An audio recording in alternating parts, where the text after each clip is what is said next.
നമസ്കാരം. മലയാളി വാർത്ത ഇൻസൈഡിലേക്ക് സ്വാഗതം. പടക്കപ്പലുകൾ ഇറക്കി ഹോർമുസ് പ്രധാന തട്ടകമാക്കി US മാറ്റിയതോടെ ഹാലിളകി നിൽക്കുന്ന ഇറാൻ അറബ് രാജ്യങ്ങളിലേക്ക് തീ തുപ്പുന്നു. ഭീകരരെ ഇറക്കി സൗദിയുടെ എണ്ണ കേന്ദ്രങ്ങൾ ആക്രമിച്ചു. സൗദി അരാംകോയുടെ ജിസാൻ റിഫൈനറിക്ക് നേരെ ഹൂതികൾ ഡ്രോൺ ആക്രമണം നടത്തി. ഇവിടെ നിന്ന് കറുത്ത പുക ഉയരുകയും തീഗോളങ്ങൾ പടരുന്നതിന്റെയും ദൃശ്യങ്ങൾ പുറത്തു വന്നിട്ടുണ്ട്. ജിസാനിലെ അരാംകോ റിഫൈനറിയുടെ ഒരു ഫെസിലിറ്റിയിൽ തീപിടുത്തമുണ്ടായതായി സൗദി ഊർജ മന്ത്രാലയം അറിയിച്ചു. സൗദിക്ക് നേരെ ഇറാൻ ഇപ്പോൾ ഹൂതികളെ ഇറക്കി ആക്രമണം നടത്തുന്നതിനൊരു കാരണമുണ്ട്. യുദ്ധം അവസാനിപ്പിക്കാനും ഇറാന് നേരെയുള്ള ആക്രമണം അവസാനിപ്പിക്കാനും ഹോർമുസിൽ നിന്ന് പിന്മാറാനും US-നോട് സൗദി ഭരണകൂടം സമ്മർദ്ദം ചെലുത്തും. ഇങ്ങനെ സൗദിക്ക് നേരെ നിരന്തരം ആക്രമണം ഉണ്ടായിക്കഴിഞ്ഞാൽ, പ്രത്യേകിച്ച് സൗദിയുടെ എണ്ണ കേന്ദ്രങ്ങൾക്ക് നേരെ ആക്രമണം ഉണ്ടാകുമ്പോൾ സൗദി ഭരണകൂടം ഉറപ്പായും അമേരിക്കയ്ക്ക് നേരെ ശക്തമായ സമ്മർദ്ദവുമായി രംഗത്തെത്തും. ഇത് മുന്നിൽ കണ്ടാണ് ഇപ്പോൾ ഹൂതികളെ ആയുധം കൊടുത്ത് IRGC ഇറക്കിയിരിക്കുന്നത്. ഹോർമുസിൽ നിന്ന് അമേരിക്കൻ പട ഓടണം. ഇതിനുവേണ്ടിയുള്ള നീക്കമാണ് ഇപ്പോൾ അറബ് രാജ്യങ്ങളിലേക്ക് ആക്രമണം കടുപ്പിച്ചുകൊണ്ട് ഇറാൻ നടത്തുന്നത്. എന്നാൽ നേരിട്ട് തങ്ങൾ ഒരു ആക്രമണം നടത്തുന്നില്ല എന്ന് വരുത്തുന്നതിന് വേണ്ടിയാണ് ഹൂതികളെ ഇറക്കിയിരിക്കുന്നത്. എന്നാൽ ഇറാൻ റവല്യൂഷണറി ഗാർഡിന് അമേരിക്കയുടെ കൃത്യം മറുപടി ഇപ്പോൾ കിട്ടിയിട്ടുണ്ട്. ചെങ്കടലിലും ഹോർമുസിലും മതിച്ചു പുളയ്ക്കുന്ന ഒരു കൂട്ടം ഹൂതികളുടെ വായിൽ മിസൈലിട്ട് പൊട്ടിച്ചുകൊണ്ട് US പട മറുപടി കൊടുത്തിട്ടുണ്ട്. അരാംകോയുടെ ഇൻഡസ്ട്രിയൽ സെക്യൂരിറ്റി ഫയർഫോഴ്സ് സംഘം ഉടൻ തന്നെ സ്ഥലത്തെത്തി തീ അണയ്ക്കുന്നതിനുള്ള നീക്കങ്ങൾ തുടങ്ങിയിട്ടുണ്ട്. സംഭവത്തിൽ ആർക്കും പരിക്കുകളില്ല എന്ന് മന്ത്രാലയം വ്യക്തമാക്കിയിട്ടുണ്ട്. ആവശ്യമായ തുടർ നടപടികൾ ബന്ധപ്പെട്ട അധികാരികൾ പൂർത്തിയാക്കി വരികയാണെന്നും സൗദി മന്ത്രാലയം അറിയിച്ചു. ഇതിനിടെ സൗദി അറേബ്യയുടെ കിഴക്കൻ തീരപ്രദേശത്തുള്ള ജുബൈൽ വ്യാവസായിക നഗരത്തിലെ ഗ്യാസ് പ്ലാന്റിലും സ്ഫോടനങ്ങളും തീപിടുത്തവും ഉണ്ടായതായി റിപ്പോർട്ടുകൾ പുറത്തുവരുന്നു. യമൻ അതിർത്തിക്ക് സമീപത്തുള്ള സൗദി കേന്ദ്രങ്ങൾ ലക്ഷ്യമാക്കി ഹൂതികൾ തുടർച്ചയായി നടത്തുന്ന ആക്രമണങ്ങൾ മേഖലയിൽ പുതിയ സുരക്ഷാ ആശങ്കകൾക്ക് ഇടവരുത്തിയിരിക്കുകയാണ്. സൗദി അറേബ്യയിലെ ഏറ്റവും വലിയ വാതക ശുദ്ധീകരണ കേന്ദ്രമാണ് അരാംകോ. ആഗോള പെട്രോ കെമിക്കൽ വിതരണത്തിന്റെ 8% വിപണിയിലെത്തിക്കുന്നത് അരാംകോയുടെ ഈ ഫാക്ടറിയിൽ നിന്നാണ്. തീപിടുത്തത്തിന്റെ ഉപഗ്രഹ ചിത്രങ്ങൾ നാസ ഫേംസ് പുറത്തുവിട്ടു. ജുബൈലിലെ പെട്രോ കെമിക്കൽ പ്ലാന്റ് സൗദി അറേബ്യയുടെ വരുമാനത്തിൽ മുഖ്യ പങ്ക് വഹിക്കുന്ന വ്യവസായ സ്ഥാപനമാണ്.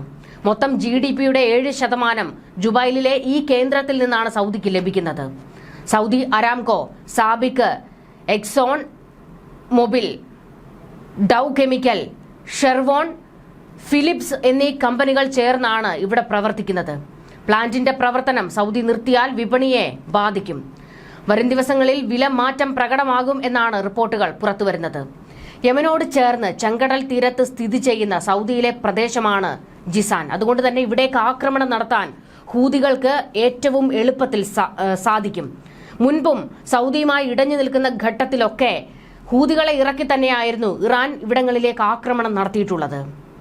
രണ്ടിടത്താണ് തീ പടർന്നത് എന്നാണ് സൗദി അധികൃതരുടെ വിശദീകരണം. ഒന്ന് ജുബൈലിലെ ബെരി ഗ്യാസ് പ്ലാന്റിലും മറ്റൊന്ന് ജസാനിലെ അരാംകോ കേന്ദ്രത്തിലും. അമേരിക്കൻ പട ഹൂതികൾക്ക് നേരെ തിരിച്ചടിച്ചതോടെ കലിപൊട്ടി UAE കപ്പൽ ആക്രമിച്ചിരിക്കുകയാണ് യമൻ ഭീകരർ വീണ്ടും. ഇതിനു പിന്നിലും ഇറാന്റെ കളി തന്നെയാണ്. അതായത് ഇറാനാണ് ഇവർക്കെല്ലാം ആയുധം കൊടുത്തിറക്കിയിരിക്കുന്നത്.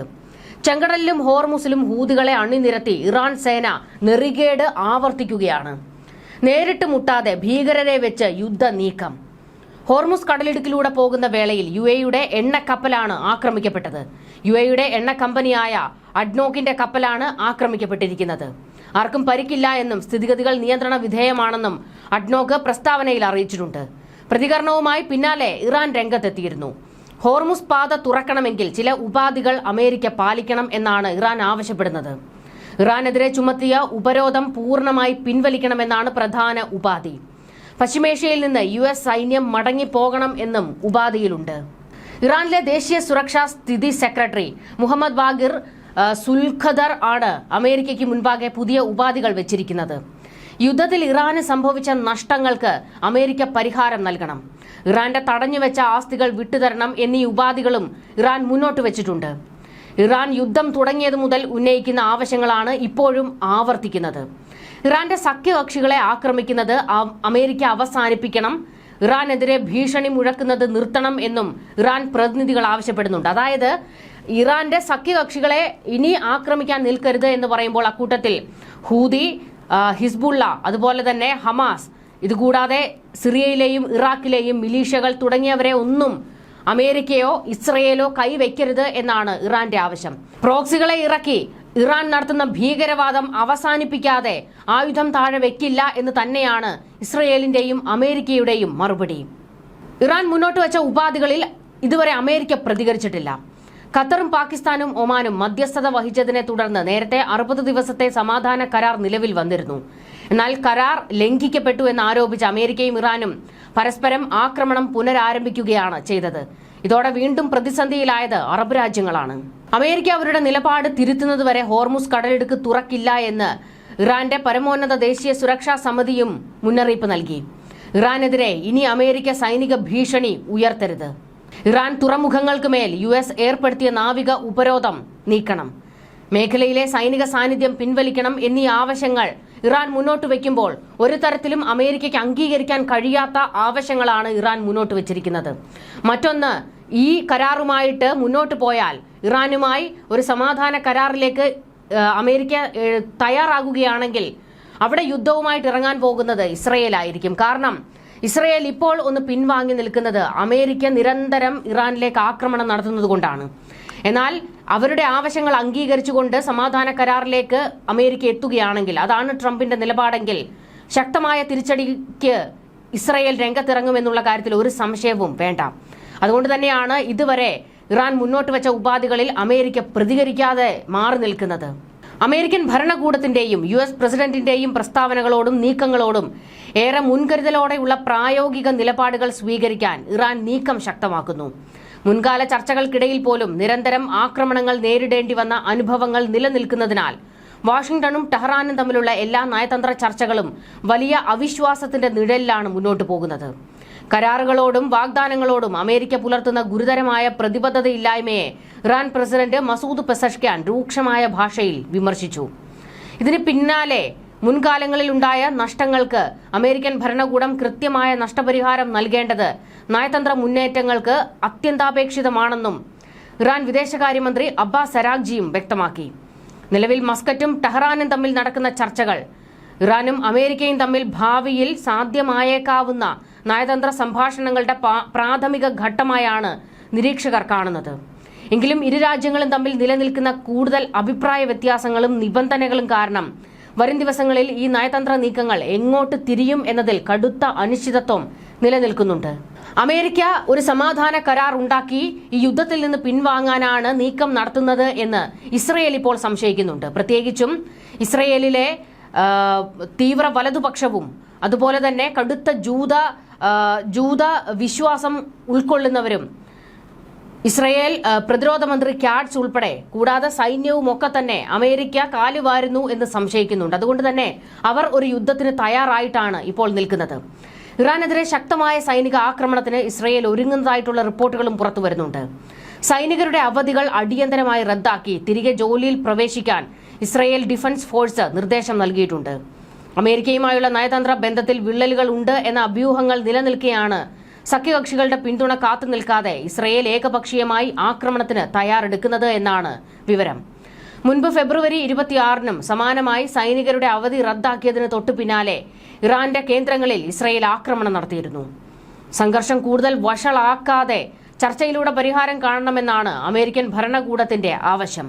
ഇസ്രയേലിന്റെ ആവശ്യങ്ങൾ പൂർണ്ണമായി അംഗീകരിച്ച് സംഘർഷത്തിൽ പങ്കുചേരില്ല എന്ന പരോക്ഷ സൂചനകൾ അമേരിക്ക നൽകിയിട്ടുമുണ്ട്. നീണ്ടുനിൽക്കുന്ന യുദ്ധം ഇറാന്റെ പൂർണ്ണ പരാജയത്തിലേക്ക് നയിക്കില്ല എന്ന് നയതന്ത്ര വിദഗ്ധർ മുന്നറിയിപ്പ് നൽകുന്ന പശ്ചാത്തലത്തിൽ കൂടിയാണ് അമേരിക്കയുടെ ഈ നിലപാട്. എന്നാൽ ഇറാനെതിരെയുള്ള സൈനിക നീക്കത്തിൽ അമേരിക്കയുടെ പിന്തുണയോ അനുവാദമോ ആവശ്യമില്ല എന്നും സ്വന്തം രാജ്യത്തിന്റെ സുരക്ഷയ്ക്കായി ആരുടെയും സമ്മതം കാത്തു നിൽക്കില്ല എന്നും നെതന്യാഹു മറുപടി കൊടുത്തു. വരാനിരിക്കുന്ന ഒക്ടോബറിലെ പൊതു തെരഞ്ഞെടുപ്പ് മുൻനിർത്തി ബെഞ്ചമിൻ നെതന്യാഹു കടുത്ത രാഷ്ട്രീയ സമ്മർദ്ദമാണ് നേരിടുന്നത്. ഇറാനെതിരെ വിജയകരമായ ഒരു സൈനിക നീക്കം നടത്താനായാൽ അത് വോട്ടർമാർക്കിടയിൽ വലിയ രാഷ്ട്രീയ നേട്ടമുണ്ടാക്കും എന്നാണ് വിലയിരുത്തൽ. അതുകൊണ്ട് തന്നെ ആഭ്യന്തര രാഷ്ട്രീയ സമ്മർദ്ദം മറികടക്കാനുള്ള ഒരു തന്ത്രം കൂടിയാണോ ഈ നീക്കത്തിന് പിന്നിൽ എന്ന് സംശയിക്കപ്പെടുന്നുണ്ട്. അതേസമയം ദീർഘകാലം നീണ്ടു നിൽക്കുന്ന തിരിച്ചടികളെ പ്രതിരോധിക്കാൻ ആവശ്യമായ മിസൈൽ വേധ സംവിധാനങ്ങൾ ഇസ്രയേലിന്റെ പക്കൽ ഉണ്ടോ എന്നത് സംശയകരമാണെന്ന് റിപ്പോർട്ടുകൾ ചൂണ്ടിക്കാണിക്കുന്നു. ഇസ്രയേലിന്റെ ഭാഗത്തു നിന്ന് ആക്രമണം ഉണ്ടായാൽ കടുത്ത പ്രത്യാക്രമണം നേരിടേണ്ടി വരുമെന്ന് ഇറാൻ മുന്നറിയിപ്പ് നൽകിയിട്ടുണ്ട്. ഇസ്രയേലിലെ പ്രധാന നഗരമായ ടെല്ലവീവും ഹൈഫയിലെ എണ്ണ ശുദ്ധീകരണശാലകളും ലക്ഷ്യമിടും എന്നാണ് ഇറാൻ ഇപ്പോൾ ഭീഷണി മുഴക്കിയിരിക്കുന്നത്. ഇതിനിടെ ഇസ്രയേൽ കടുത്ത ആക്രമണങ്ങളുമായിട്ടാണ് മുൻപോട്ട് പോകുന്നത്. ഗാസ മുനമ്പിൽ ആശുപത്രികളും ആരോഗ്യ കേന്ദ്രങ്ങളും സാധാരണക്കാരുടെ അടിസ്ഥാന സൗകര്യങ്ങളും ലക്ഷ്യമിട്ട് ഇസ്രയേൽ തുടരുന്ന ആക്രമണങ്ങളെ ശക്തമായി അപലപിച്ച് 8 അറബ് രാജ്യങ്ങൾ രംഗത്തേക്ക് വന്നിട്ടുണ്ട്. മുസ്ലിം രാജ്യങ്ങൾ Saudi Arabia, UAE, Qatar, Jordan, Indonesia, Pakistan, Turkiye, Egypt എന്നീ രാജ്യങ്ങളിലെ വിദേശമന്ത്രിമാരാണ് സംയുക്ത പ്രസ്താവന പുറത്തിറക്കിയിരിക്കുന്നത്. ഗാസയിലെ സംഘർഷം അവസാനിപ്പിക്കാനുള്ള സമഗ്ര സമാധാന പദ്ധതിയുടെ 2ാം ഘട്ട നീക്കങ്ങളെ ഇസ്രയേലിന്റെ തുടർച്ചയായ ആക്രമണങ്ങൾ തടസ്സപ്പെടുത്തുകയാണെന്ന് മന്ത്രിമാർ ചൂണ്ടിക്കാട്ടി. ആയുധങ്ങൾ നിഷ്ക്രിയമാക്കുന്നത് ഉൾപ്പെടെയുള്ള സമാധാന നിർദ്ദേശങ്ങൾ പലസ്തീൻ ഗ്രൂപ്പുകൾ അംഗീകരിച്ചതായി US പ്രസിഡന്റ് ഡൊണാൾഡ് ട്രംപ് പ്രഖ്യാപിച്ചതിന് പിന്നാലെയാണ് മേഖലയിൽ ആക്രമണം ശക്തമായത്. ഇത് രാഷ്ട്രീയ ചർച്ചകളെ അട്ടിമറിക്കാനും സംഘർഷം കൂടുതൽ സങ്കീർണമാക്കാനും മാത്രമേ ഉപകരിക്കൂ എന്ന് പ്രസ്താവന മുന്നറിയിപ്പ് നൽകുന്നു. സാധാരണക്കാരെ സംരക്ഷിക്കുക, മെഡിക്കൽ സ്ഥാപനങ്ങൾക്കും ജീവകാരുണ്യ പ്രവർത്തകർക്കും സുരക്ഷ ഉറപ്പാക്കുക, ഗാസയിലുടനീളം തടസ്സമില്ലാതെ മാനുഷിക സഹായങ്ങൾ എത്തിക്കുക എന്നിവ അന്താരാഷ്ട്ര മാനുഷിക നിയമപ്രകാരം നിർബന്ധമായും പാലിക്കേണ്ട ബാധ്യതകളാണെന്ന് മന്ത്രിമാർ ഓർമ്മിപ്പിച്ചു.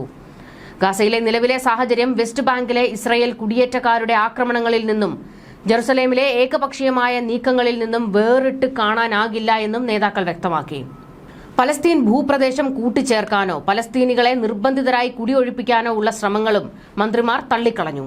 പലസ്തീൻ പ്രദേശങ്ങളിൽ ഇസ്രയേൽ പരമാധികാരം അടിച്ചേൽപ്പിക്കാനുള്ള ശ്രമങ്ങളെയും പലസ്തീൻ ജനതയെ സ്വന്തം ഭൂമിയിൽ നിന്ന് നിർബന്ധിതമായി കുടിയൊഴിപ്പിക്കാനുള്ള നീക്കങ്ങളെയും രാജ്യങ്ങൾ ശക്തമായി എതിർത്തു. ഇതിനിടെ മറ്റു പല നീക്കങ്ങളും ഇപ്പോൾ ഇസ്രയേൽ നടത്തിക്കൊണ്ടിരിക്കുകയാണ്. അധിനിവേശ വെസ്റ്റ് ബാങ്കിലെ കൊഖാവ് യക്കോവ് കുടിയേറ്റ മേഖലയിൽ 627 പുതിയ ഭവന യൂണിറ്റുകൾ നിർമ്മിക്കുന്നതിനായി ഇസ്രയേൽ അധികൃതർ ടെൻഡർ ക്ഷണിച്ചിരിക്കുകയാണ്. ജെറുസലേമിനെയും സമീപത്തെ പലസ്തീൻ പ്രദേശങ്ങളെയും തമ്മിൽ കൂടുതൽ വേർതിരിക്കാനുള്ള നീക്കമാണിതെന്ന് Palestine colonisation and wall resistance commission ആരോപിച്ചു. റമല്ല അൽ ബിറെ ഗവർണറേറ്റിലെ ഭൂമിയിലാണ് നിർമ്മാണം നടക്കുക. നിർമ്മാണ കമ്പനികൾക്ക് നവംബർ 30 വരെ ടെൻഡർ സമർപ്പിക്കാം. പദ്ധതിക്കായി ഇസ്രയേൽ ലാൻഡ് അതോറിറ്റി വ്യാഴാഴ്ച ടെൻഡർ പ്രസിദ്ധീകരിച്ചതായി അറിയിച്ചു. കഴിഞ്ഞ വർഷം ഏപ്രിലിൽ 27-നാണ് പദ്ധതിക്ക് ഇസ്രയേൽ അധികൃതർ അംഗീകാരം നൽകിയതെന്നും 15 മാസത്തിന് ശേഷം പദ്ധതി ആസൂത്രണ ഘട്ടത്തിൽ നിന്ന് നിർമ്മാണ ഘട്ടത്തിലേക്ക് കടക്കുകയാണെന്നും അറിയിച്ചു. 253.7 ദുനം അഥവാ 25.37 ഹെക്ടർ, അതായത് ഏകദേശം 63 ഏക്കർ ഭൂമിയിലാണ് പദ്ധതി നടപ്പാക്കുന്നത്. പുതിയ വീടുകൾ കൊഖാവ് യാക്കോവ് കുടിയേറ്റ മേഖലയുടെ നിർമ്മിത പ്രദേശം വികസിപ്പിക്കുകയും സമീപത്തെ മറ്റു കുടിയേറ്റ മേഖലകളുമായും പ്രവേശന റോഡുകളുമായും ബന്ധം ശക്തിപ്പെടുത്തുകയും ചെയ്യുമെന്നാണ് CRRC കൂട്ടിച്ചേർക്കുന്നത്. വടക്കൻ ജെറുസലേമിനും റമല്ല അൽബിറെ നഗരങ്ങൾക്കും ഇടയിലാണ് കൊഖാവ് യാക്കോവ് സ്ഥിതി ചെയ്യുന്നത്. ഇസ്രയേൽ ബിൻയാമിൻ എന്ന പേരിൽ നിയന്ത്രിക്കുന്ന കുടിയേറ്റ മേഖലകളുടെ കൂട്ടത്തിലാണ് ഇത് ഉൾപ്പെടുന്നത്. പുതിയ പദ്ധതി ഭവന നിർമ്മാണത്തിൽ മാത്രം ഒതുങ്ങുന്നതല്ലെന്നും കുടിയേറ്റ മേഖലകളിലെ സാമ്പത്തിക അടിസ്ഥാന സൗകര്യങ്ങളിലേക്കുള്ള നിക്ഷേപത്തിന്റെ ഭാഗമാണെന്നും CRRC ആരോപിച്ചു. വ്യവസായ മേഖലകൾ, ഓഫീസുകൾ, നഴ്സിംഗ് ഹോമുകൾ, വിനോദസഞ്ചാര സൗകര്യങ്ങൾ എന്നിവയ്ക്കായും ഈ വർഷം ടെൻഡറുകൾ ക്ഷണിച്ചിട്ടുണ്ടെന്നും കമ്മീഷൻ പറഞ്ഞു. ഈ വർഷം ആദ്യ പകുതിയിൽ മാത്രം ഇസ്രയേൽ അധികൃതർ 12 കുടിയേറ്റ പദ്ധതികൾക്കായി ടെൻഡർ ക്ഷണിച്ചതായും CRRC കൂട്ടിച്ചേർത്തു. 5 പ്രധാന കുടിയേറ്റ മേഖലകളിലായി 1138 ഭവന യൂണിറ്റുകളാണ് ഇതിൽ ഉൾപ്പെടുന്നത്. അധിനിവേശ വെസ്റ്റ് ബാങ്കിൽ ഇസ്രയേൽ സേനയുടെയും കുടിയേറ്റക്കാരുടെയും ആക്രമണങ്ങൾ ഈ വർഷം വലിയ തോതിൽ വർദ്ധിച്ചതായും പലസ്തീൻ നിരീക്ഷകർ പറയുന്നു. 2026 ജനുവരി മുതൽ വെസ്റ്റ് ബാങ്കിൽ 11,000-ലേറെ ആക്രമണങ്ങൾ ഇസ്രയേൽ സേനയും കുടിയേറ്റക്കാരും നടത്തിയതായും ഇവർ രേഖപ്പെടുത്തിയിട്ടുണ്ട്. വെസ്റ്റ് ബാങ്കിലെ ഇസ്രയേൽ കുടിയേറ്റങ്ങൾക്ക് അന്താരാഷ്ട്ര നിയമപ്രകാരം നിയമസാധുതയില്ലെന്നും അവ അന്താരാഷ്ട്ര നിയമത്തിന്റെ ഗുരുതര ലംഘനമാണെന്നും UN general secretary Antonio Guterres ആവർത്തിച്ച് വ്യക്തമാക്കിയിട്ടുണ്ട്. 2024 അന്താരാഷ്ട്ര നീതിന്യായ കോടതിയുടെ ഉപദേശക വിധിയിലും പലസ്തീൻ പ്രദേശങ്ങളിലെ ഇസ്രയേലിന്റെ തുടർച്ചയായ അധിനിവേശം നിയമവിരുദ്ധമാണെന്ന് വ്യക്തമാക്കിയിരുന്നു. എന്നാൽ ഇത് തങ്ങളുടെ പ്രദേശമാണെന്നും പിടിച്ചടക്കുക തന്നെ ചെയ്യുമെന്നും ഇസ്രയേൽ ആവർത്തിക്കുന്നു. ഇസ്രയേൽ കടുത്ത നടപടികളുമായിട്ടാണ് മുന്നോട്ടു പോകുന്നത്. ന്യൂസ് ഡെസ്ക്, മലയാളി വാർത്ത ഇൻസൈഡ്.